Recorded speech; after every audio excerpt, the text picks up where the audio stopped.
सबसे पहले मैं प्रखर राजनीतिज्ञ एवं विचारक आदरणीय राम भाऊ महालगी जी की पुण्य स्मृति को सत सत नमन करता हूँ।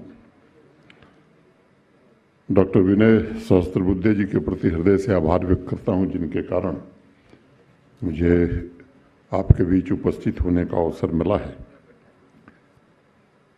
वरिष्ठ पत्रकार त्रिपाठी जी और अनेक आदरणीय सतीश जी हमारे बड़े पुराने मित्र हैं। अनेक लोग हैं, नाम लूँगा तो समय लगेगा।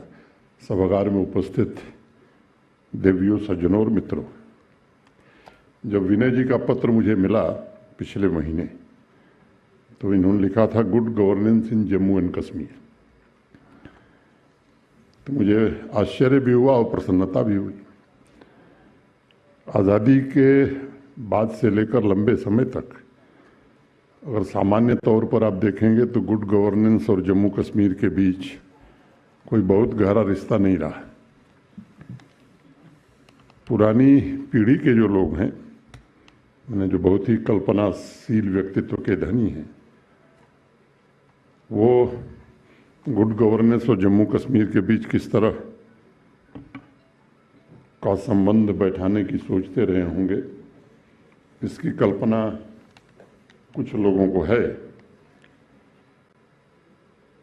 और मुझे ये भी नहीं मालूम कि 2019 के पहले किस तरह के निमंत्रण वहाँ के लोगों के लिए जाते थे कि किस विषय पर बोलना है। कुछ विषय और किरदार आप में से अनेक लोगों ने दिल्ली में देखे होंगे, कई लोगों ने शोध भी किया है। और मुझे लगता है कि अगर शोध नए सिरे से हो तो ज़्यादा दिलचस्प होगी। 40 महीने का जो मेरा व्यक्तिगत अनुभव है वो जरूर मैं आपके बीच रखना चाहता हूँ। 40 महीने में बदलाव ये जरूर हुआ है कि जम्मू कश्मीर भी गुड गवर्नेंस में गिना जाने लगा है। मैं इसे एक बड़ी उपलब्धि मानता हूँ। देशवासियों का मैं इसे सौभाग्य भी मानता हूँ कि भारत के माननीय प्रधानमंत्री श्रीमान नरेंद्र मोदी जी के नेतृत्व में देश ने जैसे अनेक असंभव और अकल्पनीय लक्ष्यों को पूरा किया है, मुझे लगता है कि वहाँ भी इसी दिशा में जम्मू कश्मीर आगे बढ़ा है। दशकों तक नहीं बल्कि सदियों तक अनेक ख्वाहिशें अब लोगों की पूरी हो रही हैं। जम्मू कश्मीर को भी वो अवसर मिला है कि वो आंखें अपनी बंद करके अब नहीं देखता। भेदभाव, आतंकवाद समाप्त हो और सुशासन फले फूले, इस रास्ते पर बढ़ते हुए कुछ उपलब्धियां जम्मू कश्मीर ने भी हासिल की हैं। महाभारत में अनुशासन पर्व की एक बड़ी प्राचीन कथा है। ब्रह्मलोक में महाराज भगीरथ को देखकर ब्रह्मा जी बड़े चकित हुए और उन्होंने भगीरथ से पूछा, इस लोक में आना तो बहुत कठिन है, आप यहाँ कैसे आ गए? तो भगीरथ और ब्रह्म का संवाद बहुत लंबा है, उसमें मैं समय ज़्यादा जाया नहीं करूँगा। संक्षेप में भगीरथ ने कहा कि लोकनाथ, तमाम यज्ञ, तीर्थ, दान सब कुछ मैंने अपने जीवन में किया, लेकिन मैं उसकी वजह से ब्रह्मलोक में नहीं आया।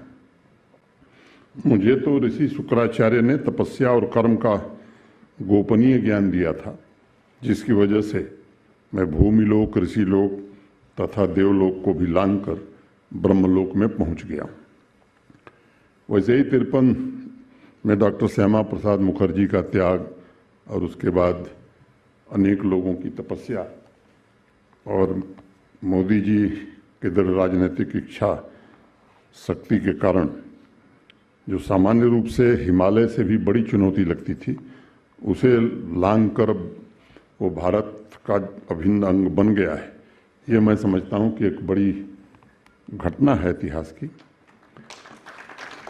गुड गवर्नेंस की बात करने से पहले मैं थोड़ा अतीत की बात करना चाहूँगा, क्योंकि जब तक उसको नहीं समझेंगे बहुत लोग तो शायद कठिनाई होगी। ये मैं जानता हूँ कि अतीत की तरफ देखना कष्टप्रद होता है कभी कभी, खासकर जब आप जानते हैं कि अतीत घावों से भरा हुआ है।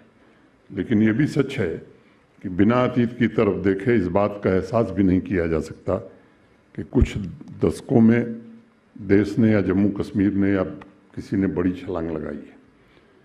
आज से ठीक 56 वर्ष पूर्व 22 नवंबर 1968 को देश की संसद में भारत के पूर्व प्रधानमंत्री श्रद्धेय अटल बिहारी वाजपेयी जी जम्मू कश्मीर पर बोल रहे थे। मैं उनके भाषण की कुछ पंक्तियां आपके बीच उद्धृत करना चाहता हूं। मुझे लगता है उससे थोड़ी तस्वीर आपको स्पष्ट होगी। और उस भाषण को मैंने पूरे ध्यान से पढ़ा है। राष्ट्र की आत्मा को झकझोरने का काम उन्होंने किया। और वो पूछते हैं कि क्या यह लज्जा की बात नहीं है कि भारत के राष्ट्रपति जम्मू कश्मीर में जमीन नहीं खरीद सकते? ये वाजपेयी जी बोल रहे हैं। क्या यह आश्चर्य की बात नहीं है कि हमारी सेना का जो जवान जम्मू कश्मीर को बचाने के लिए अपनी जान दे सकता है, वह जम्मू कश्मीर में बस नहीं सकता? क्या यह विचित्र बात नहीं है कि भारत की जनता की गाढ़ी कमाई की जो पूंजी जम्मू कश्मीर में पानी की तरफ बहाई जा रही है, उसके खर्चे का हिसाब किताब मांगने का अधिकार भी भारत की संसद को नहीं है? पूरी डिबेट आप पढ़िए, समय नहीं है कि मैं उस पूरी डिबेट के बारे में चर्चा करूं। मुझे लगता है कि अनेक ऐसे तीखे सवाल उन्होंने किए जिससे जम्मू कश्मीर का सच देश के सामने आया। आप सब जानते हैं कि संसद में वाजपेयी जी और अनेक ऐसे वक्ता वो तथ्यों के आधार पर ही बोलते थे। वो समय दूसरा था। वाजपेयी जी ने उस दिन लोकसभा को बताया कि 1965 में पाकिस्तानी सेना की मदद करने वाले एक अफसर को तत्कालीन जम्मू कश्मीर सरकार ने विधानसभा का सदस्य बनाकर पुरस्कृत किया था। 65 से 75 में 1000 लोग पाकिस्तान चले गए थे। उसमें से अनेक गुरिल्ला युद्ध से प्रशिक्षित होकर लौटे। और वाजपेयी जी ने कहा कि उन्हें इसलिए पुरस्कृत किया जा रहा है क्योंकि वो भारत विरोधी काम कर रहे हैं।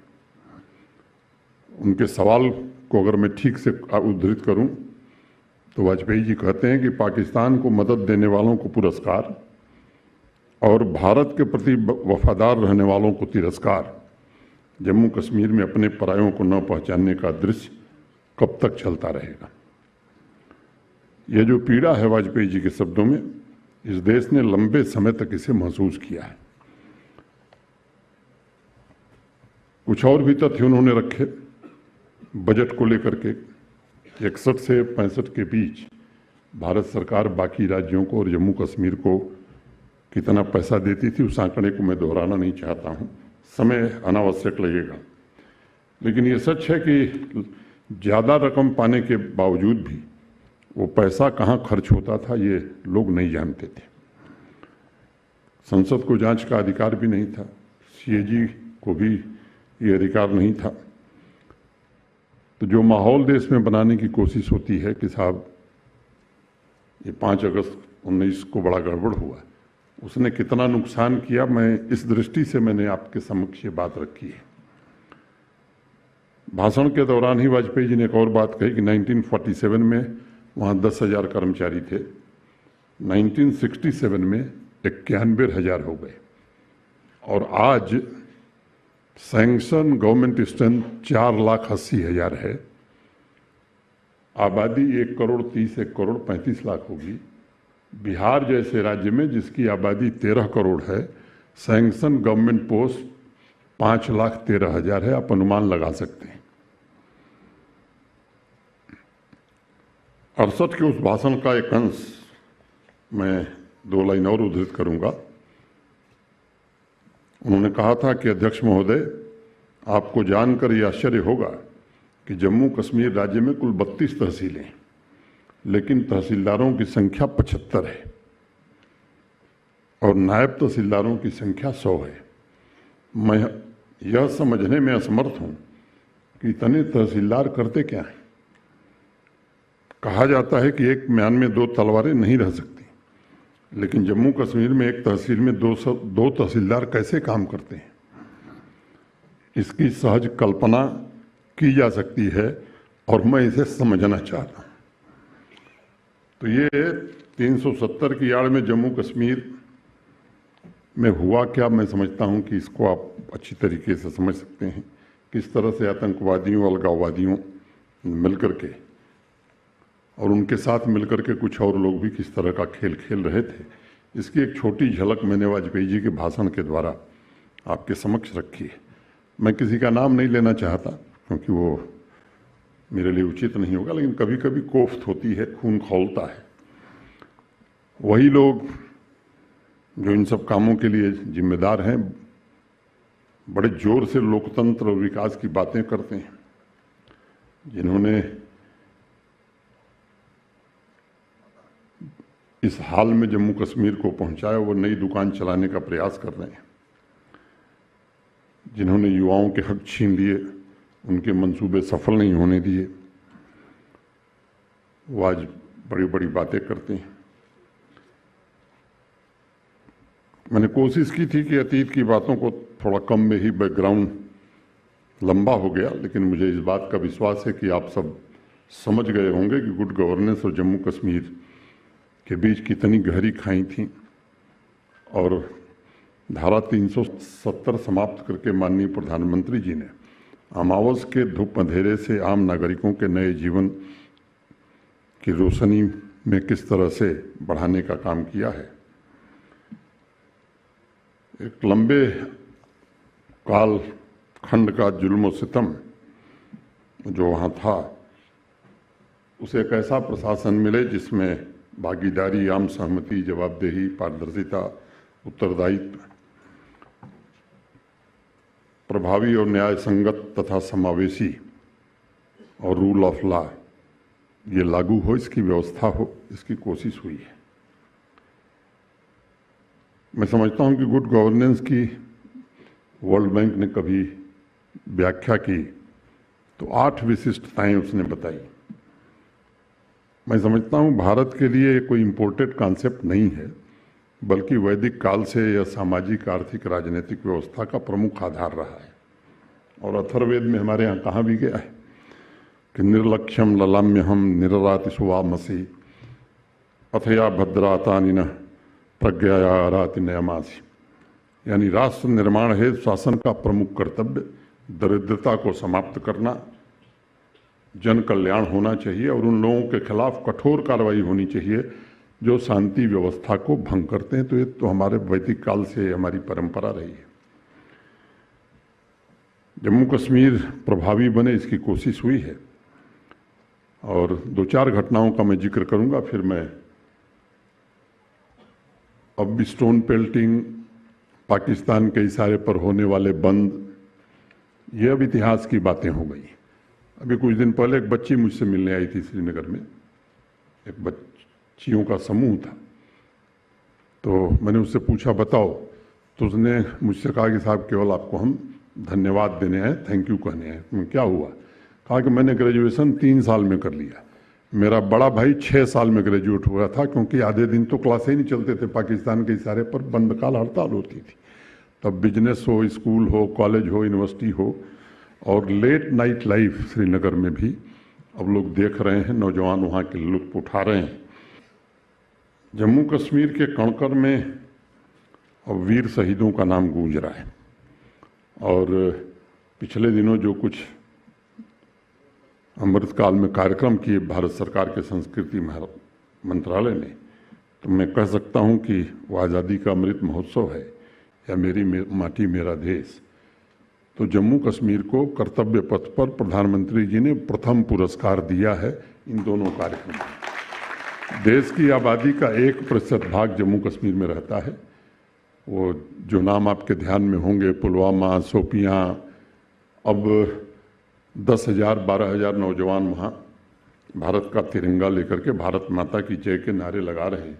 ऐसी स्थिति में बदलाव हुआ है। अब वादियों में गोलियों, बमों की आवाज़ नहीं सुनाई पड़ती, तरक्की का शोर जरूर सुनाई पड़ रहा है और विकास की रफ्तार पहले की तुलना में 10 गुनी हो गई है। मैं आंकड़ों के साथ इस बात को कहना चाहता हूं। मैं 7 अगस्त 2020 को गया था। 19-20 के फाइनेंशियल ईयर में, वित्तीय वर्ष में कुल प्रोजेक्ट पूरे हुए थे 67,000 करोड़ रुपए खर्च करके 9,229, और अभी पिछले वित्तीय वर्ष में हमने प्रोजेक्ट पूरे किए हैं 92,565। अभी 4 दिन पहले कठुआ जिले के बिलावर तहसील के गांव में एक बीपीओ शुरू हुआ है।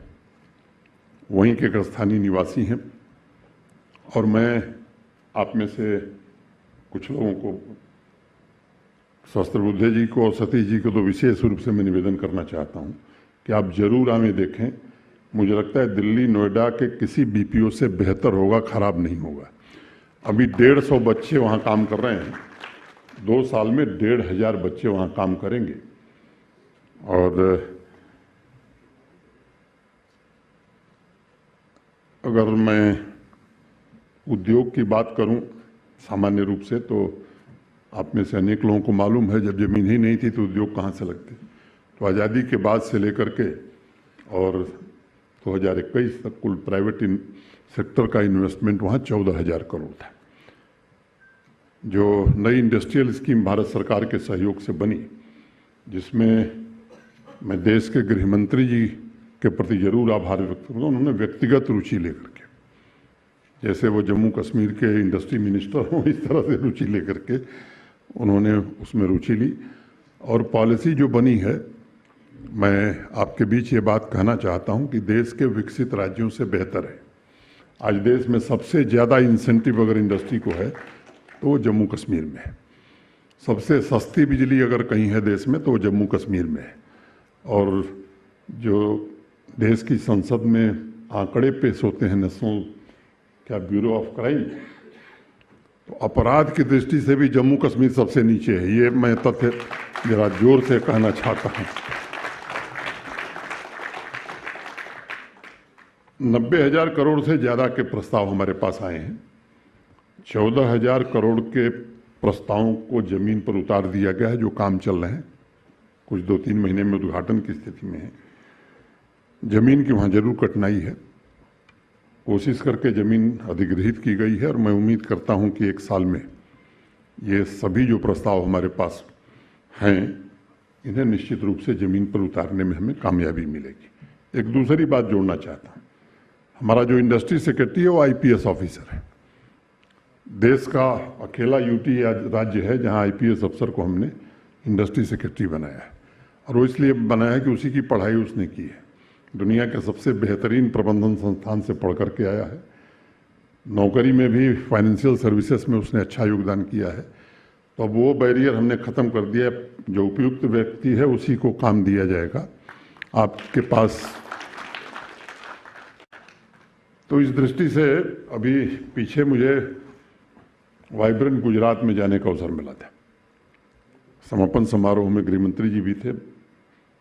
मैंने वहाँ के इंडस्ट्रियलिस्ट से अपील की कि भाई आप जम्मू कश्मीर में जो आप निवेश करेंगे वो केवल जम्मू कश्मीर की समृद्धि के लिए और रोजगार के लिए नहीं करेंगे।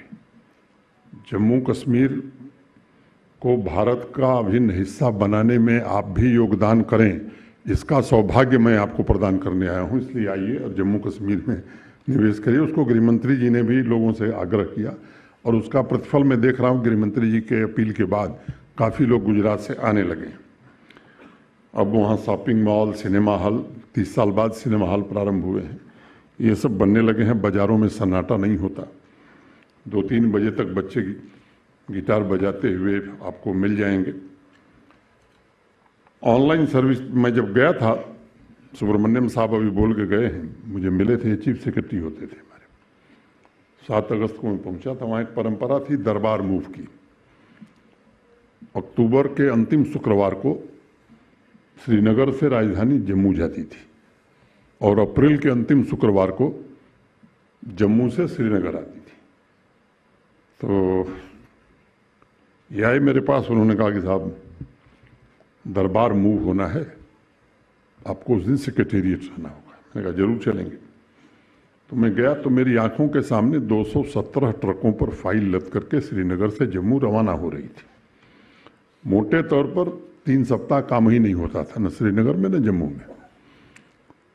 खैर उस दिन तो मैंने कुछ नहीं कहा, लेकिन ये तय किया कि अगली बार जब जम्मू से श्रीनगर आएंगे तो कोई ट्रक नहीं आएगी। और आज सभी दफ्तर ऑफलाइन मोड में, हमारे यहाँ कोई एप्लीकेशन नहीं ली जाती है।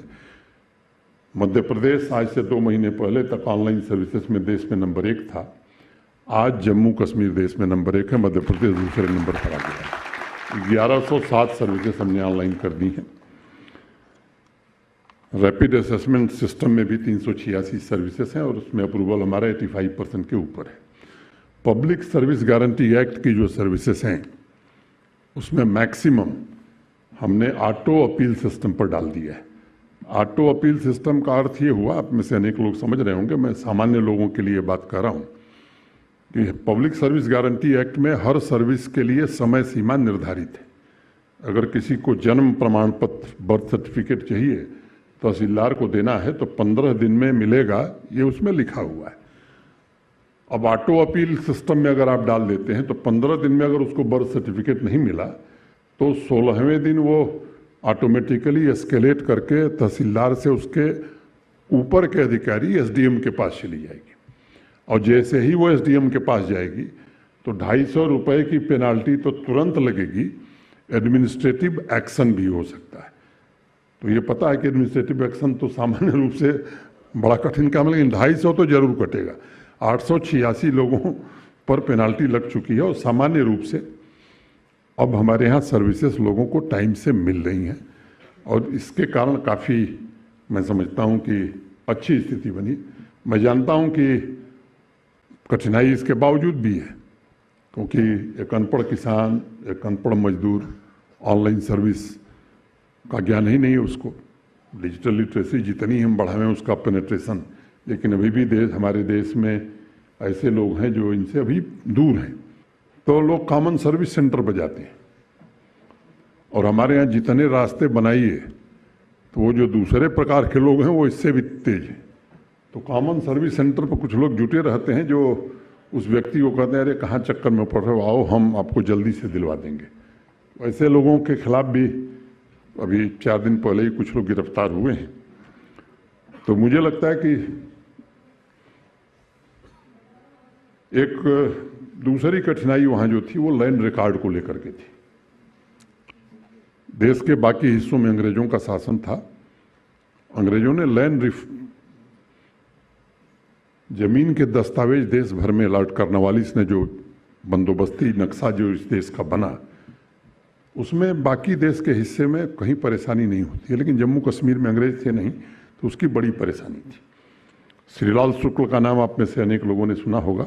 उत्तर प्रदेश के एक बड़े साहित्यकार थे।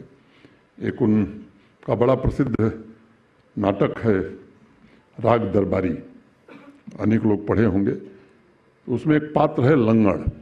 लंगड़ का मतलब कि उसका पैर खराब था। उस बेचारे को लैंड रिकॉर्ड, अपना भूमि दस्तावेज चाहिए था। वो तहसील में दौड़ना शुरू किया और स्थिति ये हो गई कि लगा कि दूसरा पैर भी खराब हो जाएगा, तो उसने छोड़ दिया। कभी कभी मजाक में मैं कहता हूँ कि अगर महाभारत के समय लैंड डिजिटाइज रहती तो शायद महाभारत न हुआ होता। तो अब वो लैंड हमारे यहाँ 200-250 लोग थे जो उस दस्तावेज को पढ़ सकते थे, कलेक्टर से ज़्यादा ताकतवर थे। अब हिंदी, अंग्रेजी, उर्दू में सब पासबुक उपलब्ध है, सब डिजिटाइज हो गया है। तो मुझे लगता है कि तीसरा जो पैसा है वो पैसा सही जगह पर लगे, इसकी व्यवस्था करना बड़ा सुनिश्चित होता है।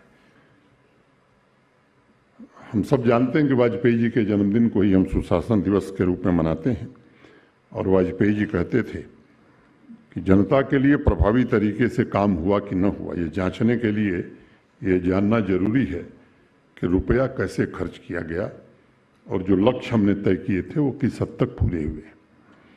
मैं समझता हूँ कि ये एक सिद्धांत है हमारे लिए और इसी लक्ष्य के साथ एक ट्रांसपेरेंट सिस्टम स्थापित करने में हमें काफ़ी हद तक सफलता मिल रही है। पंचायती राज व्यवस्था वहाँ देर से शुरू हुई, 3 टियर सिस्टम, लेकिन देर से शुरू होने के बावजूद भी आज मैं कह सकता हूँ कि फंड, फंक्शन और फंक्शनरीज, ये तीनों हमने ट्रांसफ़र कर दिए चुने हुए प्रतिनिधियों को। अब इस ऑडिटोरियम से थोड़ी दूर पर इंपीरियल होटल है। जो लोग दिल्ली में हैं या दिल्ली रहे हैं उनको मालूम है 1948 में सरदार वल्लभ भाई पटेल के सम्मान में वहाँ एक कार्यक्रम आयोजित हुआ था।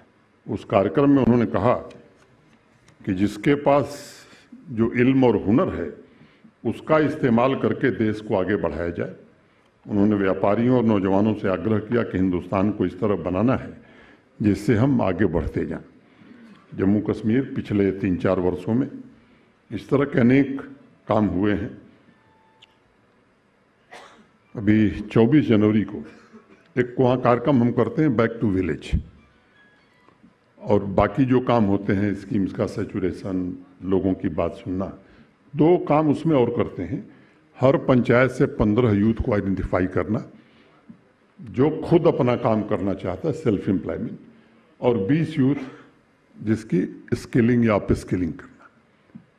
इस साल बैक टू विलेज 5 के बाद 24 जनवरी को लगभग 92,000 नौजवानों को 1337 करोड़ रुपए सेल्फ एम्प्लॉयमेंट के लिए दिए गए। पिछले साल 75,000 नौजवानों को, ये केवल बैक टू विलेज में।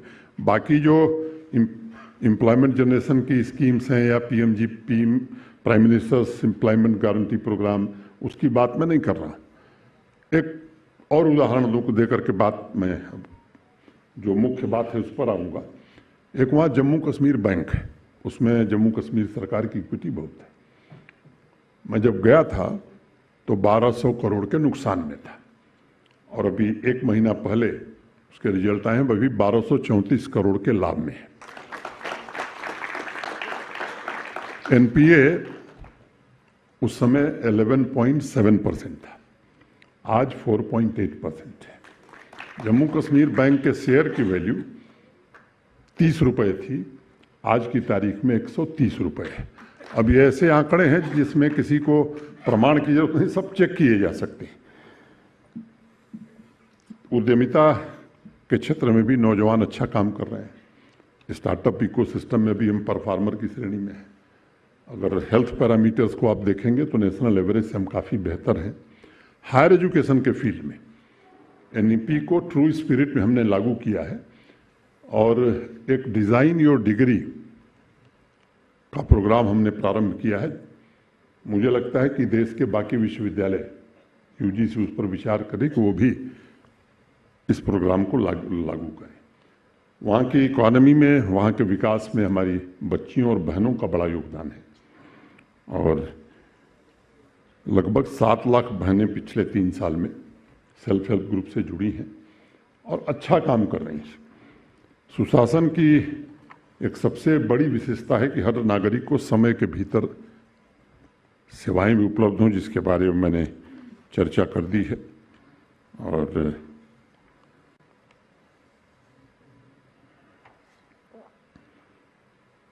बीस लाख ही ट्रांजैक्शन रोज आज हमारे यहाँ हो रहे हैं। विकसित राज्य भी कम होंगे जहाँ इतना ट्रांजैक्शन हो रहा होगा। तो आपके बीच में ये बात कह सकता हूँ कि सुशासन के अनेक पैरामीटर्स पर जम्मू कश्मीर अच्छा प्रदर्शन कर रहा है। एक ऐसे आकांक्षी वातावरण को तैयार करने में प्रधानमंत्री जी के नेतृत्व में हमें सफलता मिली है, जो सुनहरे दशक का निर्माण करने के लिए अधीर है। और जो उपलब्धियां हैं उसके बीच में, मैंने उसके बैकग्राउंड में कहूँ तो वो गुड गवर्नेंस ही है। मैं 2-3 मिनट में गुड गवर्नेंस की बात करता हूँ। पहली बात, माननीय प्रधानमंत्री जी ने 2014 में सिटीजन फर्स्ट, ये मूल मंत्र गुड गवर्नेंस के लिए होगा, ये हमारा गाइडिंग प्रिंसिपल होगा, ये उन्होंने जोर देकर के कहा। और कहा कि टेक्नोलॉजी आम नागरिकों के लिए सबसे एम्पावरिंग टूल होगी, सरकार के लिए भी जवाबदेही से सशक्त माध्यम बनेगी। और 2023 में ब्रिक्स कॉन्फ्रेंस में प्रधानमंत्री जी ने कहा कि हमें अपने समाज को फ्यूचर रेडी बनाना होगा, उसमें टेक्नोलॉजी सबसे महत्वपूर्ण रोल प्ले करेगी। और उस कॉन्फ्रेंस में प्रधानमंत्री जी ने फ्यूचर वर्ल्ड के विजन को पूरी मानवता के सामने रखते हुए वन फैमिली वन फ्यूचर पर जोर दिया और मैं समझता हूं कि हमारे लिए भी गाइडिंग प्रिंसिपल है। और ये सवाल अक्सर लोग मुझे पूछते हैं कि ये गुड गवर्नेंस जम्मू कश्मीर में कैसे संभव हुआ, और इसका सोर्स मैंने बता दिया कि ये दो, और एक अटल जी वाली बात हमने कही कि ये हमारे गाइडिंग प्रिंसिपल्स हैं। ये हमारे लिए इंस्पिरेशन था, और this is the inspiration with which the government of Jammu and Kashmir has evolved its own version of good governance under the broad guiding principles and strategy called Future Ready Governance. I like to sum up in just 3 terms of 2 words each, making a total of 6 words: future driven, tech assisted, human centric. We have developed a powerful conceptual framework clearly specifying what each of these 3 terms means and how they are intrinsically integrated for creating a holistic and futuristic model for good governance. We have already initiated pilot projects to work both as proofs of concept as also models for communicating the novel and innovative ideas embedded in the framework. We are concurrently setting up new adaptive and resilient systems to develop organizational capacity to deliver precisely and effectively to each citizen.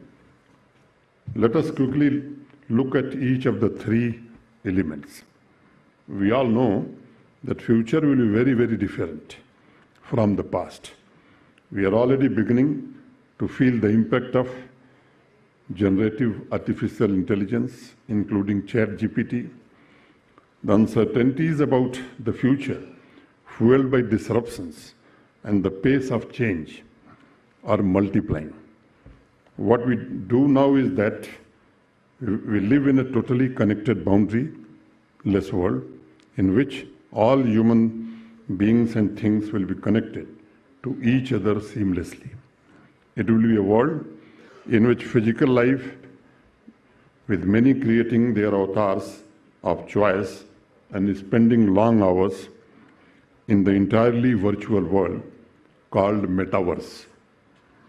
Artificial intelligence will impact everything and every life, with AI and robots becoming more capable than humans at many a task and becoming an integral part of societal and governance system.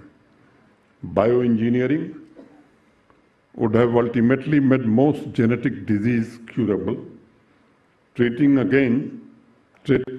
aging like a disease. As ISRO chief Somnath has said, human beings will become a combination of machine and brain.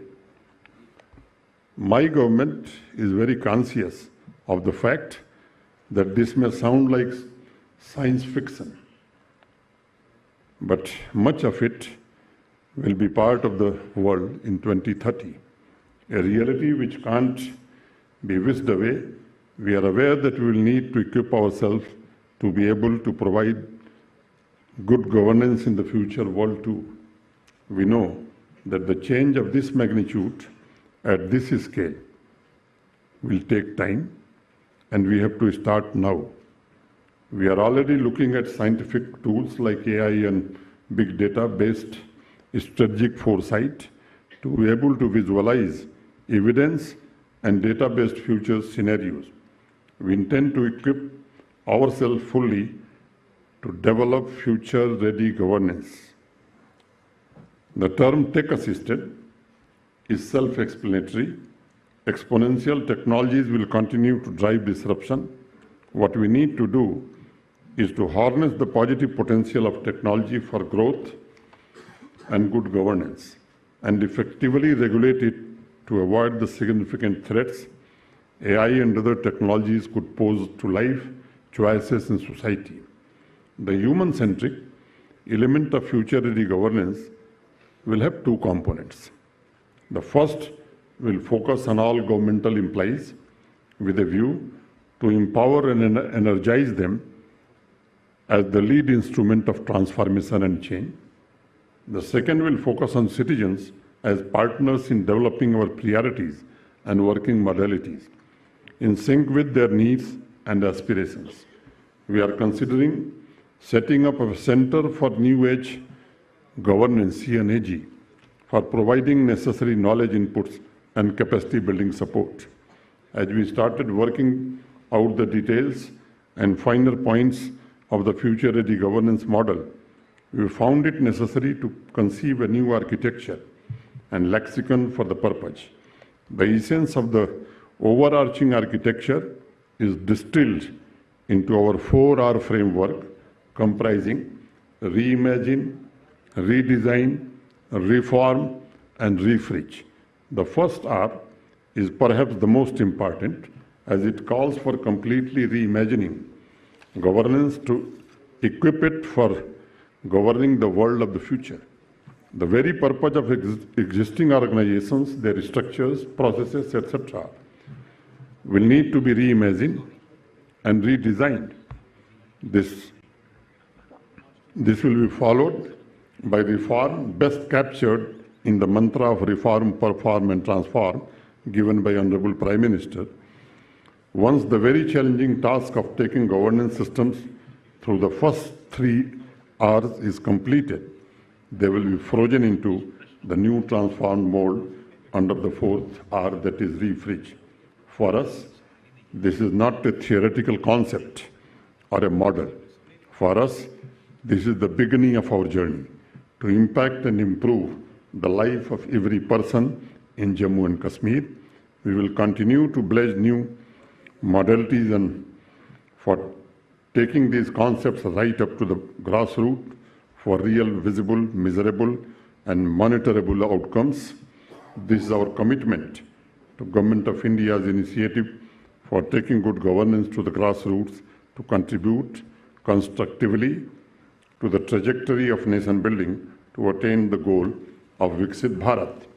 We are very conscious of the fact that our pioneering initiative to move towards future-ready governance is a massively transformational aspiration.